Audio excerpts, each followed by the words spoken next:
They say some ghosts whisper, but this one weeps. A heart-wrenching cry that echoes through the empty halls of the Stanley Hotel, growing louder, closer, as if she's standing right behind you. Some guests wake up to the sound of sobbing. Others feel icy fingers brush against their skin in the dead of night. But the most terrifying part? Those who try to find her never forget what they see. Who is the crying ghost of the Stanley Hotel? And why does she mourn in the darkness? Stay with me, because once you hear her story, you'll never sleep the same way again. They say the Stanley Hotel is one of the most haunted places in America. A place where whispers crawl through the hallways and unseen hands brush against the living. But among the spirits that call this place home, there is one that is different. One that doesn't just linger in the shadows, but cries. A ghost whose wails pierce through the silence of the night. The crying ghost of the Stanley Hotel.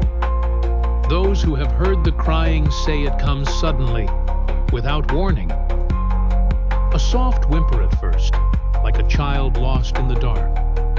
But then it grows, louder, more sorrowful, as if the walls themselves are weeping. Guests who have stayed in certain rooms wake up to the sound of sobbing. Some feel a cold presence beside them, a touch so chilling it freezes their breath. Others say they have seen her, standing in the corner of their room, shoulders shaking as she weeps, her face hidden behind tangled hair. Who is she? Why does she cry? Some believe she was a maid, a young woman who worked at the hotel many years ago. She fell in love with a man who promised her everything, only to leave her broken and alone. The grief consumed her, leading her to take her own life within the walls of the very hotel. And now, her sorrow has trapped her here, forcing her to relive her heartbreak night after night. But others whisper a different story, a darker one. They say she was not just abandoned, but betrayed.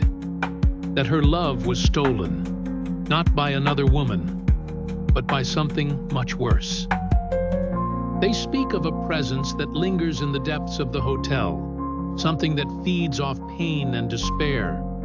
Some believe she was not the first victim and will not be the last.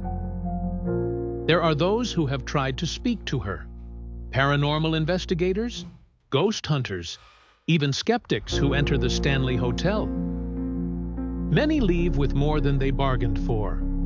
One investigator, determined to capture proof of her presence, set up cameras and voice recorders in the most haunted rooms.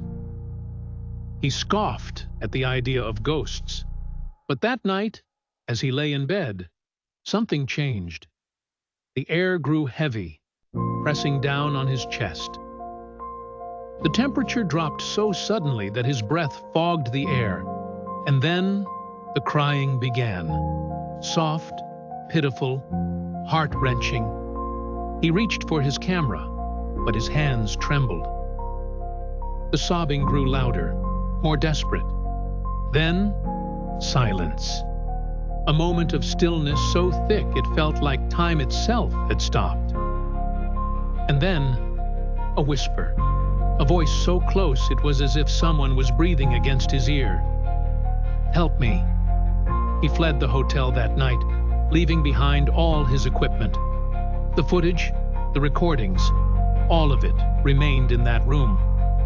He never spoke of what happened, only warning others never to return. But others did, and they too have their stories to tell. Some say the crying ghost is harmless, that she is trapped in her pain, unable to move on. But others believe she is something more, a warning, a sign that the Stanley Hotel is not just haunted, but cursed. That beneath its elegant halls and grand chandeliers, something darker waits. Those who have stayed there tell tales of doors slamming shut, of shadows moving where no light should be.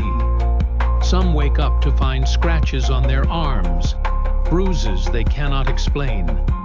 And always, there is the crying. The endless, sorrowful wail that echoes through the hotel long after the lights go out. Would you stay at the Stanley Hotel? Would you dare to listen for the cries in the dark? Some say she only appears to those who believe. Others say she comes for those who don't. The next time you find yourself walking alone in a dimly lit hallway, and you hear the faint sound of sobbing behind you, will you turn around, or will you run before it's too late?